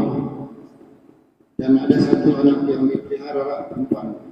Jadi sebelum mak dia meninggal, dia ada pesan kalau bagi anak yang dipelihara ini bagilah tanah itu walaupun hanya untuk tapak rumah. Jadi setelah meninggal, adik-beradik yang waris utama almarhum ini telah pun bertanya kepada seorang ustaz, bagaimana kalau pembagian harta itu ikut hukum faraid? Di mana orang sudah paham bahwa lelaki itu dipilih perempuan. Tapi atas kesepakatan adik-beradik, mereka telah berbincang bahwa tanah itu dibagi semerata. Jadi maka yang lelaki dan perempuan pun dapat semerata lah. Dan yang dipelihara itu pun dibagi rata ya, semerata. Karena mungkin jasanya banyak lah. Dibagi semerata juga. Sebab mungkin ini semua bekerja, ada yang jasanya tinggal angkat menjaga hidup lah. Di atas rasa simpati dibagilah semua. Cuma masalahnya yang angkat dibagi tangan pula, akhirnya tanah itu dijual. Bila dia kahwin dan sekarang dia sudah dipinjam punya, dia kata saya pun mungkin tidak kembali kampung lagi. Jadi tanah ini saya mau jual. Jadi tanah itu dijual kepada waris utama juga tuh, salah seorang dari waris utama. Dia berbincang cara di luar lah. Jadi waris utama ini dia bagi pula pada anaknya. Sebab dia kata anak saya mau tanah, dia mau buat rumah situ hari nanti. Jadi dia bayar cash lah dengan anak waris utama. Jadi masalahnya di sini ada di kalangan waris utama itu ada yang kurang puas hati lah. Tapi mereka ini tidak berani bersuara kan. Jadi diam-diam lah. Tetapi sampai sekarang masih terdengar suara tidak puas hati itu. Gimana dia dapat, dia waris utama tapi dia perempuan. Bagi anaknya pula perempuan, yang kami lelaki, anak saya pun mau juga, itu tanah pula, gimana tu? Jadi, bagaimana Ustaz cara mengatasi masalah ini? Sekian.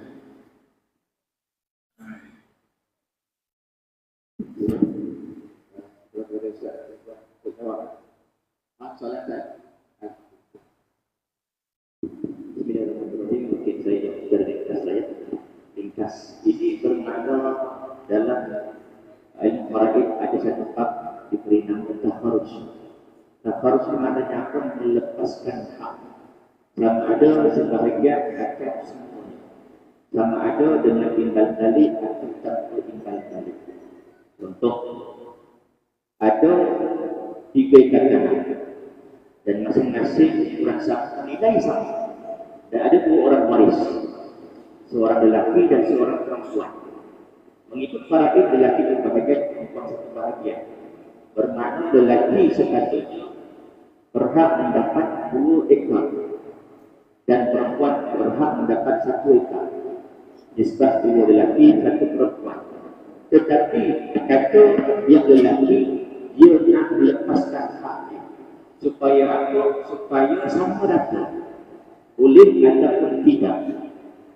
Boleh dengan syarat. Pertama, syarat yang pertama di kalangan ahli waris mesti akal, akil dan juga balik. Dan waris tersebut 2 orang tadi tidak seorang dan berakal dan balik. Kemudian syarat kedua, kamu menguruskan harta. Dibagi tanah, dibagi duit, kamu nak diuruskan untuk apa? Kalau bagi 10,000 sehari, ini boleh guna untuk apa? Untuk benda-benda yang boleh tahan sampai 4 bulan. Tapi kalau bagi 10,000 sehari habis, tak ada yang harta. Syarat yang kedua. Syarat yang ketiga, kena kamu dan faham bahagian masing-masing mengikut faraid. Dalam kes tadi, waris-waris kamu dan faham. Kerana 3 ikatan tadi keluasan yang sama, nilai yang sama, cuma tempat yang berbeza. Harta pun sama. Cuma tanah ni dekat ujung kampung, ini dekat tengah kampung, yang itu dekat ujung sana. Dekat kampung yang sama. Maka mereka bertafarus supaya untuk bahagi sama data. Cukup tak tadi, kamu dan faham, kamu. Ya. Kamu bahagian, sepatutnya lelaki 2, perempuan 1. Dan tahu nilainya, bisa kata 1 ikatan tadi RM100,000, asal lelaki RM200,000, perempuan RM100,000. Tetapi bahagi sama rata, RM100,000, RM100,000. Mana cukup syarat. Yang ketiga, syarat yang keempat apa dia? Penerita di kalangan ahli waris yang mana hak asalkan hak itu jadi sikit. Satu dia adalah kita. Benar reta. Kalau dia kata saya tak nak bagi sama rata, saya nak hak saya mengikut faraid. Kalau ikut faraid, saya dapat 2 ekor. Maka wajib bagi kepada yang lelaki ini 2 ekor. Kerana itu hak dia. Jangan kata dia tamak. Haram kata dia tamak. Tamaknya tu dia ambil hak orang masuk bukit tu. Sedangkan yang lelaki tadi ada tak ambil hak ambil rumah dia? Ada. Dia bukan nak ambil hak adik perempuan. Dia nak ambil hak dia yang Allah dah tetapkan. Nasib dan masuk. Tapi kalau berlaku kita harus dia nak bagi sama rasa, cukup keempat-empat syarat tadi, ulama mengharuskan. Apa dalil? Berlaku ketika zaman pemerintahan khalifah yang ketiga, Utsman bin Affan. Ketika seorang sahabat bernama Abdurrahman bin Auf dalam keadaan maradul maut, hampir mati, dia menceraikan salah seorang daripada 4 orang isterinya yang bernama Umayyah binti Al-Asbab. Tetapi dengan tala'ud dalam tipu iddah, Abdurrahman bin Auf wafat. Dan Umayyah binti Asbab datang untuk menuntut bahagian. Yang mana bahagian dia adalah 1/8 bahagi 4/10. Bermakna 8 kali 4 32. 1/32 bahagian Umayyah binti Al-Asbab. Tetapi dia tak nak yang lain, dia cuma nak dinar sahaja.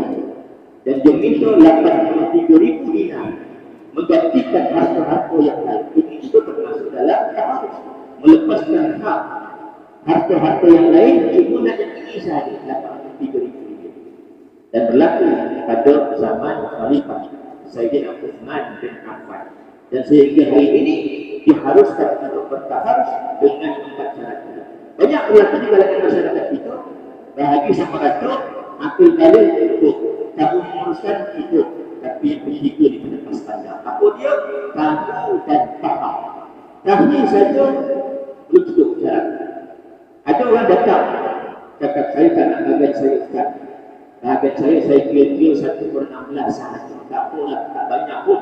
Sikit je bagilah dekat waris-waris yang lain. Saya tanya, puan faham tak 1/16 tadi berapa? Tak faham. Harta bisa tersenati, arwah ayah puan ada 16 juta. Puan punya bahagian 1 juta. Betul puan tak nak? Nanti dulu Ustaz. Sebab apa faham? Dia bukan hanya tahu hak dia 1/16, tapi faham nilai 1/16 itu berapa. Baru timbul rasa syaratnya keempat tadi redha untuk melepaskan hak. Kalau bahagia sama Dato', tak ada proses yang ketiga, kamu dah faham. Dulu 20 tahun bahagia sama Dato', tak kira lelaki perempuan. Hari ini tahu tentang faraid, bahagia lelaki pun. Dulu patut aku dapat 3 ekar tanah. Tapi sebab bahagia sama Dato', aku dapat 2 ekar tanah saja. Menyesal. Sebab apa? Sebab dulu tak tahu. Dulu tak tahu. Agak betul penyesalan. Sebab itulah syarat yang kena tahu dan faham dan ada redha daripada waris yang asal banyak menjadi sedikit. Jangan ambil redha daripada waris yang asal sedikit jadi banyak. Itu jangan minta, jangan minta. Tak sadar kalau waris-waris perempuan ada perasaan, ada keinginan nak sama rata. Tak ada masalah, dia pun kata dekat adik-adik lelaki yang lain boleh tak kita bagi sama rata. Kakak bukan buat senang, kakak pun cukup-cukup makan, ibu tunggal, ada anak-anak yatim, boleh tak bagi kakak, kita bagi sama rata. Tak ada masalah. Tapi bukan dia, bukan keretaan dia, tetapi mesti dapat keretaan daripada waris yang asal banyak menjadi sedikit. Saya bagi contoh. Ada 10 orang waris, anak-anak semua. 9 perempuan, 1 lelaki. Bermakna bahagian lelaki 2/11, bahagian perempuan 1/11. Ada 11 juta.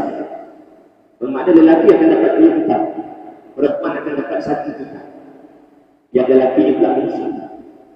Yang kakak sebelum kata, kami kakak-kakak dapat mesyuarat. Mesyuarat memutuskan harta 11 juta tadi dah habis sama rata. Maka kita akan dapat 1.1 juta masing-masing. Ini majoriti kami kakak-kakak bersetuju. Dia ingat kepada itu ada majoriti. Tak perlu redha daripada waris yang asal sedikit jadi banyak. Tetapi kena dapat redha daripada anak yang telah disuruh kita. Walaupun dia usul, cukup syarat akil balik dalam menguruskan, faham dan juga tahu bahagian dia, setuju nak bagi sama rata, silakan. Hukumnya harus. Kalau dia kata, tak nak, saya patut dapat 2 juta, tiba-tiba bagi sama rata, 1 juta, 900,000 saya susun. Kalau saya tanya tuan tak betul. Pilih tuan. 900,000 dia sikit. Ini contoh. Nak bagi gambaran kenapa ulama menetapkan syarat kena redha di kalangan ahli waris yang mana asal bahagian yang banyak menjadi sedikit selepas bertafarruq. Wallahu a'lam. Jawapan benar. Okay, so kita pergi pada soalan yang kedua.